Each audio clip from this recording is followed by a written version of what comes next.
सवाल ये नहीं है कि आपको क्या पसंद है।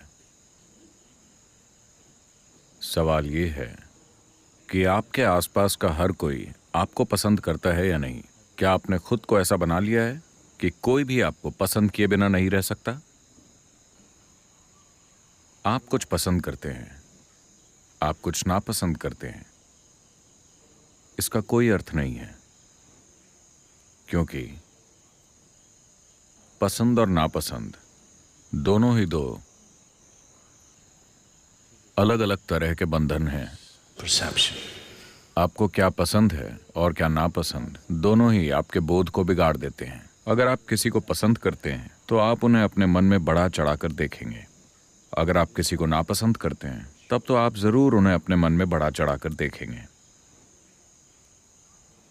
बढ़ाने चढ़ाने का अर्थ है चीजें जैसी हैं आप उन्हें वैसी नहीं देख पा रहे। अगर आप चीजों को वैसे नहीं देख पा रहे जैसी वो हैं, तो आप जीवन को कभी वैसे नहीं संभाल पाएंगे जैसे इसे संभाला जाना चाहिए। तो पसंद और नापसंद चीजों को या तो पॉजिटिव या नेगेटिव तरीके से बढ़ा चढ़ाकर दिखाती है, पर यह बढ़ा चढ़ा देती है या ये जीवन का रूप बिगाड़ देती है। तो आप क्या पसंद करते हैं यह महत्वपूर्ण नहीं है। क्या आपने खुद को ऐसा बनाया है कि न सिर्फ लोग बल्कि हर चीज आपको पसंद करे। आपके आसपास मौजूद हर प्राणी आपकी उपस्थिति पसंद करे, यहां तक कि फूल, पौधे और पेड़ भी आपको पसंद करें। पेड़ पौधे मुझे कैसे पसंद कर सकते हैं? वो इस बात को लेकर काफी संवेदनशील होते हैं कि आप कौन हैं। वो इसे लेकर बहुत संवेदनशील होते हैं। वो उसी के अनुसार प्रतिक्रिया देते हैं। अगर आप खुद को ऐसा बना लें कि जिस धरती पर आप चलते हैं वो आपको पसंद करने लगे, तो आप देखेंगे कि आपके जीवन में सब कुछ एक वरदान बन जाएगा। अगर आपके आसपास की हर चीज आपको नापसंद करती है, तो आप देखेंगे कि आपके आसपास की हर चीज जो वरदान बन सकती थी एक श्राप बन जाएगी। इस समय मानव जीवन पर कोई श्राप नहीं है। ये वो चीजें हैं जो लोग चाहते हैं। ये वो चीजें हैं जिनकी वो कामना करते हैं, जिनके लिए वो काम करते हैं, जीवन में उन्हें हासिल करने के लिए मेहनत करते हैं। वो उनके जीवन का श्राप बन गई है। उनका काम, उनकी संपत्ति, उनके रिश्ते, उनका अपना शरीर, उनका अपना मन, जो उनके जीवन का कैंसर है। दुख ऊपर से नहीं बरस रहा, ऐसा कभी नहीं होता। बस इतना हुआ है कि जो चीजें आपको पसंद हैं वो ही आपके दुख का कारण बन गई हैं। अगर आप खुद को ऐसा बनाने के लिए मेहनत करें कि कोई भी आपको पसंद किए बिना न रह सके, तो जीवन खिल उठेगा। हर चीज अपने सबसे अच्छे रूप में आपके सामने आएगी, सबसे बुरे रूप में नहीं।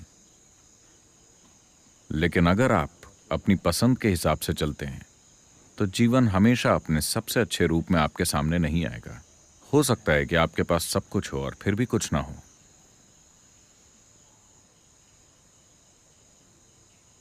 तो आध्यात्मिक प्रक्रिया अपनी पसंद की चीजें पाने के बारे में नहीं है। यह खुद को ऐसा बनाने की कोशिश है कि पक्षी भी आपको पसंद करें, गिलहरियां भी आपको पसंद करें। खुद को ऐसा बनाना कि अस्तित्व का हर परमाणु आपको पसंद करे, आपके लिए खुद को उपलब्ध करे। अगर अस्तित्व आपके लिए खुद को उपलब्ध नहीं करता तो आप जो चाहे कर लें, असलियत में कुछ भी काम नहीं करेगा। आप कुछ कर सकते हैं, कुछ बन सकते हैं, अपना गुजारा चला सकते हैं, पर कुछ भी नहीं होगा। आप बस जीवन में एक चक्र से गुजरेंगे, लेकिन कोई जबरदस्त संभावना आपके जीवन को नहीं छुएगी। मैं चाहता हूं कि आप इस तरह से खड़े होना, बैठना, चलना और सांस लेना सीखें कि आपके आसपास के पत्थर भी आपको पसंद करें।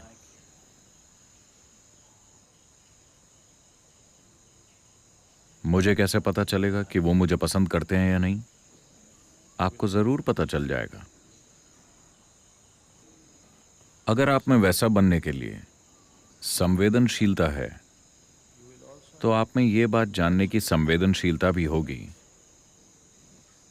अगर आप उन चीजों को लेकर कभी संवेदनशील नहीं हैं, तो आप में जानने की संवेदनशीलता भी नहीं होगी,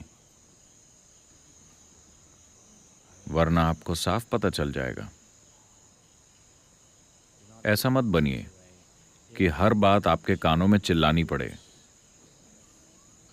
आपको ऐसा बनना चाहिए कि किसी के बोलने से पहले ही आप उन्हें देखकर बात समझ जाएं।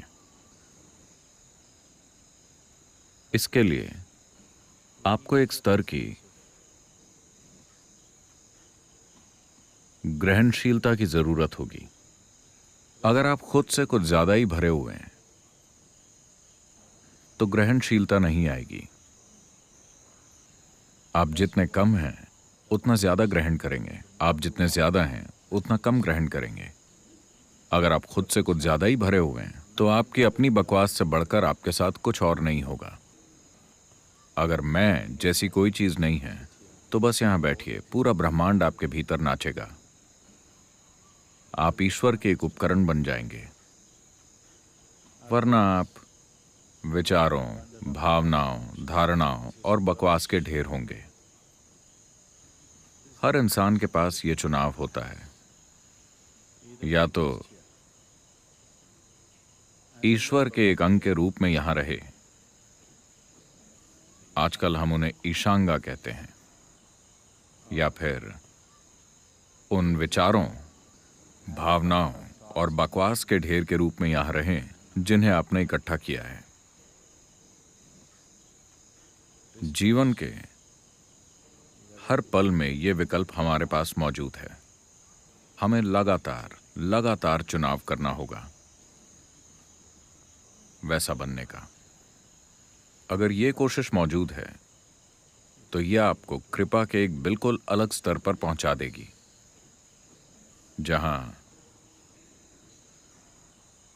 हर पत्थर, हर कंकड़, हर चट्टान, हर पेड़ और हर परमाणु आपसे ऐसी भाषा में बात करेगा जिसे आप समझ पाएंगे। वरना आप इस विशाल ब्रह्मांड में अकेले होंगे और हमेशा असुरक्षा, अस्थिरता और मानसिक उथल पुथल महसूस करेंगे। यह विकल्प है, यह भेंट नहीं है, यह विकल्प है।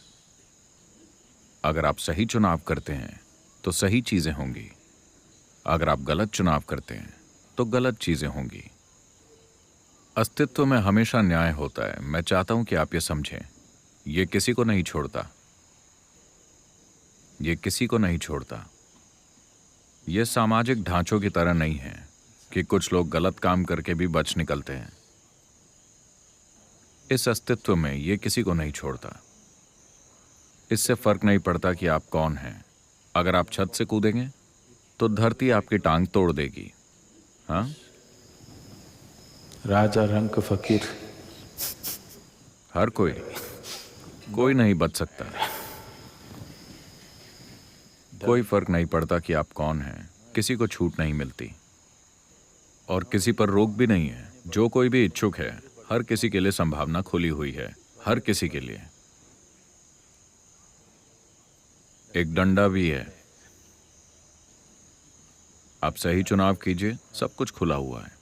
आप गलत चुनाव कीजिए, हर चीज आपको अलग तरीके से गूंथेगी। तो अगर दर्द आए, कष्ट आए, दुख हो, तो ये आजू बाजू देखने का समय नहीं है। यह हमेशा एक समस्या रही है। अगर आप दुखी हैं तो आपको लगता है कि किसी और को ठीक करना होगा। नहीं नहीं नहीं नहीं, नहीं। अगर आप दुखी हैं तो इसे ठीक करना होगा, किसी और को नहीं। नहीं, मैं दुखी हूं, मेरे लिए परिस्थिति को ठीक कर दो। नहीं नहीं नहीं, अगर आप दुखी हैं तो किसे ठीक करना होगा? अगर आप बीमार हैं तो किसे दवाई देनी होगी? क्या आपके बीमार होने पर हम किसी और को दवाई दे दें? अगर आप भूखे हैं तो क्या हम किसी और को खाना दे दें? नहीं, काम तभी बनेगा जब वो इसे दिया जाए, है ना? अगर भोजन और दवाई के बारे में ऐसा है तो क्या ये हर आयाम के बारे में सच नहीं है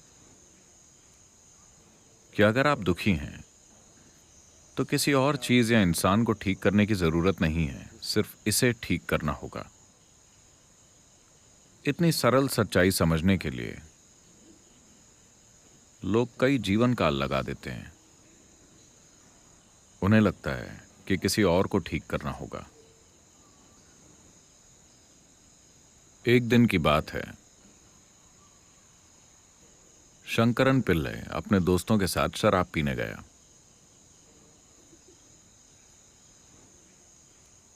योगी और शराबी दोनों ही समय के परे होते हैं। उन्हें समय बीतने का पता नहीं चलता। वो पीने गया। उसका इरादा 8 बजे तक घर वापस पहुंचने का था, पर वो लगातार शराब पीता रहा और उसे समय का ध्यान नहीं रहा। जब उसने घड़ी देखी तो रात के 2:30 बज रहे थे। देर हो गई थी और वो घर जल्दी पहुंचना चाहता था, इसलिए उसने एक शॉर्टकट लिया।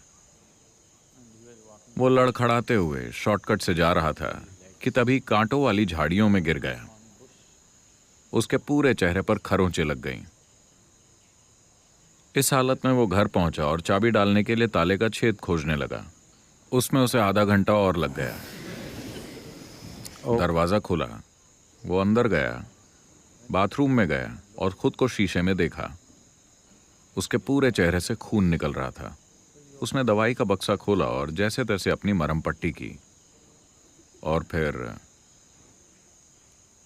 चुपचाप बिस्तर में घुस के सो गया। सुबह 8 बजे उसकी पत्नी ने बाल्टी पर ठंडा पानी लिया और उसके चेहरे पर फेंका। वो उठा।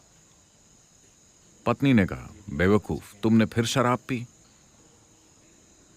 उसने कहा, नहीं डार्लिंग, मैंने एक बूंद भी नहीं छुई। 6 महीने पहले तुमसे वादा करने के बाद मैंने एक बूंद भी नहीं छुई। पत्नी ने उसकी शर्ट पकड़ी और घसीट कर उसे बाथरूम में ले गई और उसे दिखाया। शीशे पर ढेर सारी बैंडेड लगी हुई थी।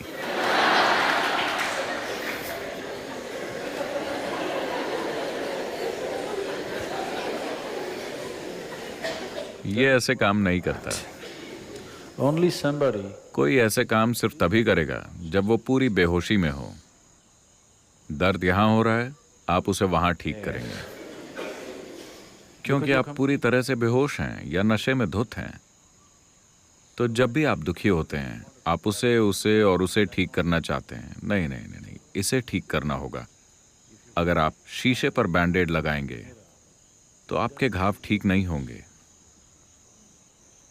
आपको घाव पर ध्यान देना होगा और आपके सुख और दुख दोनों आपके अंदर से ही उपजते हैं। तो इसका इलाज यहां करना होगा, कहीं और नहीं। जितनी जल्दी आप ये सीख जाएंगे, आपका जीवन उतना ही सुंदर और अद्भुत बन जाएगा।